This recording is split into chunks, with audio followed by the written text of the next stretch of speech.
అందరికీ నమస్కారం. ప్రతి సోమవారం కూడా నెల్లూరు కార్పొరేషన్ లో ప్రజా విజ్ఞప్తుల దినం. ఎందుకంటే అనేక మంది ప్రజలు నేరుగా కార్పొరేషన్ సంబంధించి ఎలాంటి సమస్యలున్నా నేరుగా అక్కడ చెప్పుకునే అవకాశం. ఆ ప్రజా విజ్ఞప్తుల దినానికి మరింత గౌరవం తీసుకురావాలా, ఆ యొక్క గ్రీవెన్స్ కి మరింత విలువ పెంచాలా అన్న ఉద్దేశంతో స్థానిక ఎమ్మెల్యేగా నేనే స్వయంగా హాజరు కావాలని ఈరోజు నా దగ్గర ఉన్నటువంటి కొన్ని సమస్యలు, అదేవిధంగా అనేక మంది చెప్పిన సమస్యలన్నీ నగర కార్పొరేషన్ కమిషనర్ దృష్టికి తీసుకొస్తామని ప్రత్యేకంగా రావడం. నెల్లూరు రూరల్ నియోజకవర్గంలో వివిధ రకాల అభివృద్ధి పనులు కొన్ని శాంక్షన్ అయినాయి, కొన్ని శాంక్షన్ కాల.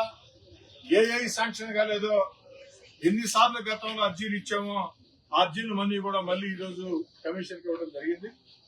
నిన్న ఈ రోజు కూడా కొన్ని శాంక్షన్ చేశారు. ఇంకా చేయాల్సినవి చాలా ఉన్నాయి. అవన్నీ కూడా వేగవంతంగా చేస్తానని వెంటనే ఎస్ఐ గారికి ఆదేశించడం జరిగింది. అదేవిధంగా పారిశుధ్యానికి సంబంధించి ప్రత్యేక చర్యలు తీసుకోమని కూడా కమిషనర్ గారిని కోరటం జరిగింది. దానికి కూడా వాళ్ళు అంగీకరించారు. అయితే ఈ సందర్భంగా కమిషనర్ గారికి కొన్ని విషయాలు ప్రత్యేకంగా చెప్పడం జరిగింది. లివబుల్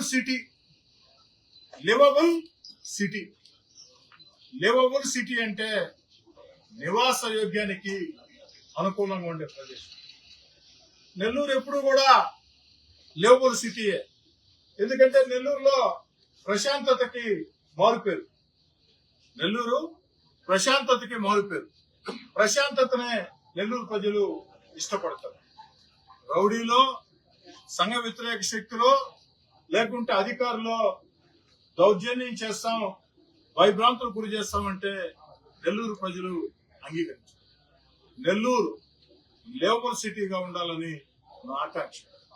నెల్లూరు లివబుల్ సిటీగా ఉండాలని నా ఒక్కడి ఆకాంక్ష కాదు, మంత్రి పొంగూరు నారాయణ గారి ఆకాంక్ష కూడా.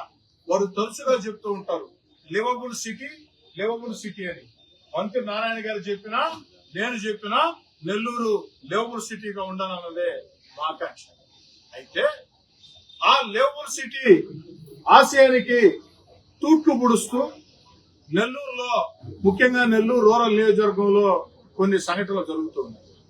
ఏమిటంటే ప్రజల్ని భయభ్రాంతులు చేసే రీతిలో ఎప్పుడో పేద, సామాన్య, మధ్యతరగతి కుటుంబాలు కాయ కష్టం చేసి రూపాయి కూడేసుకుని బిడ్డల చదువుల కోసం, బిడ్డల పెళ్లిళ్ల కోసం, లేదు అవకాశం ఉంటే భవిష్యత్తు ఇల్లు కట్టుకోవాలని ఫ్లాట్లు ఉంటే, ఆ రోజు ఫ్లాట్లు వేసిన రియల్ ఎస్టేట్ ఓనర్లు ఫ్లాట్లు వేసి అమ్మేసి డబ్బులు తీసుకెళ్లిపోయారు.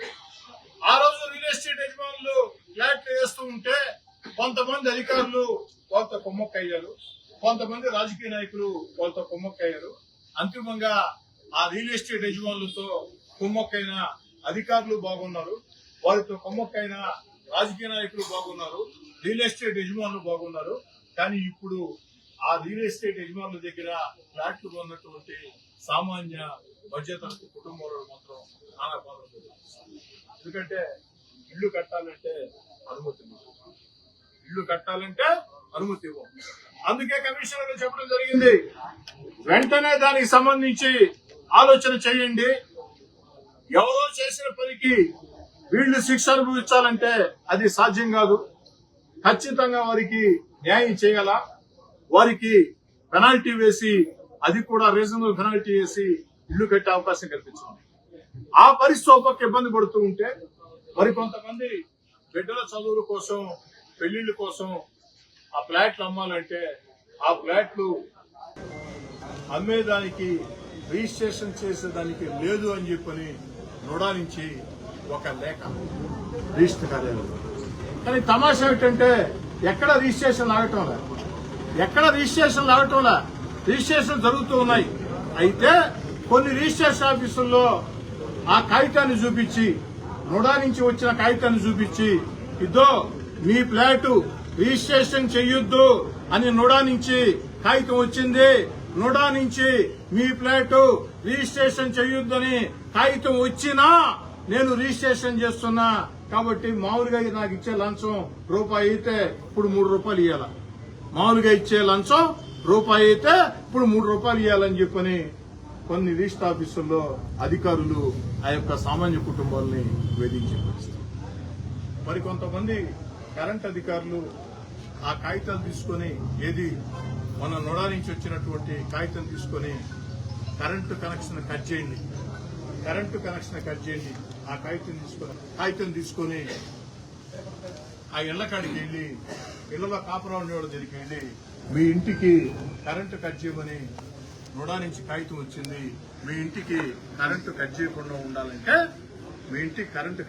ఉండాలంటే మా సంగతి ఏంటంటే మీడియా మిత్రులను కోరుతూ ఉన్నా, మీడియా మిత్రులారా దీన్ని దయచేసి అన్ని రాజకీయ వార్తలు చూసినట్టు చూడదు. మీరందరూ కూడా ఈ సమాజంలో భాగస్వామ్యం, మీరందరూ కూడా సామాన్య మధ్యతరగతి కుటుంబాలు, మీ బాధలకు ఆలోచించాలి. నీ స్థలం నువ్వు అమ్ముకోవాలంటే నుడా నుంచి వచ్చినటువంటి కాగితాల వల్ల రిజిస్ట్రేషన్లు చేయకూడదు. ఆ ఇచ్చిన కాగితాల వల్ల ఈరోజు రూపాయికి 3 రూపాయలు లంచాలు వేయాల్సిన పరిస్థితి రిజిస్ట్రేషన్ లేవాలి. ఇళ్లు కట్టుకొని ఉంటే ఇళ్లలో ఉండే వాళ్ళ వద్దకి కొంతమంది కరెంటు సిబ్బంది వెళ్లి నుడా నుంచి కాగితం వచ్చింది, ఇదో కాగితం మీ ఇంటికి కరెంటు కట్ చేయమని చెప్పని కరెంటు కట్ చేయకుండా ఉండాలంటే మా సంగతి ఏమిటి పరిస్థితులు అడుగుతుంది. కాబట్టి కమిషనర్ గారి స్పష్టంగా చెప్పారు, వెంటనే దీన్ని పరిష్కరించారు.